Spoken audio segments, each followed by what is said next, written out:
ఈరోజు ఆదాయాన్ని మించి ఖర్చు చేయకుండా ఉండడం ఎలా అనేది చూద్దాం. ముందుగా ఆదాయాన్ని ఎంత మొత్తాన్ని అవసరాలకు వినియోగించాలి, ఎంత మొత్తాన్ని పొదుపు చేయాలో నిర్ణయించుకోవాలి. మీరు పెట్టే ఖర్చులను ఓ పుస్తకంలో రాస్తే వృధా ఖర్చులేమిటో తెలుస్తుంది. ఆ తర్వాత నెల నుండి వృధా ఖర్చులు చేయకుండా జాగ్రత్త పడొచ్చు. ఆహారం, ఇంటి అద్దె, కరెంటు బిల్లు, ఎమర్జెన్సీ హాస్పిటల్ ఖర్చులు, బైక్లో పెట్రోలు వంటివి అత్యవసరం జాబితాలో చేర్చండి. ఈఎంఐలు, ఆర్డీలు, పిల్లల పుస్తకాలు, ఫీజులు మొదలైనవి అవసరం అనే కేటగిరీలో చేర్చండి. ఖచ్చితంగా నియంత్రించవలసిన ఖర్చులు కొన్ని ఉంటాయి. ఒకటి కొంటే ఒకటి ఉచితం అనే ప్రకటనలకు ఆకర్షింపబడి అవసరమున్నా లేకున్నా ఆ వస్తువులను కొనకండి. ఏదైనా వస్తువు అవసరం అనిపించి కొనాలన్నా కానీ 2 రోజులు వేచి చూడండి. ఆ సమయంలో ఆతృతను తగ్గించుకొని వస్తువు అవసరం ఎంత ఉంది అనేది నిదానంగా పరిశీలించండి. ఆ వస్తువు అవసరమే అనిపిస్తే అప్పుడు కొనండి.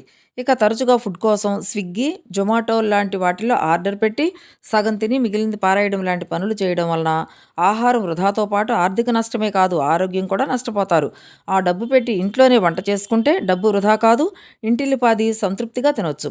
అవసరం లేనప్పుడు లైట్లు, ఫ్యాన్లు వంటివి ఆఫ్ చేస్తే వృధాగా విద్యుత్ వినియోగం కాదు, ఆ మేరకు కరెంటు బిల్లులు కూడా తగ్గుతాయి.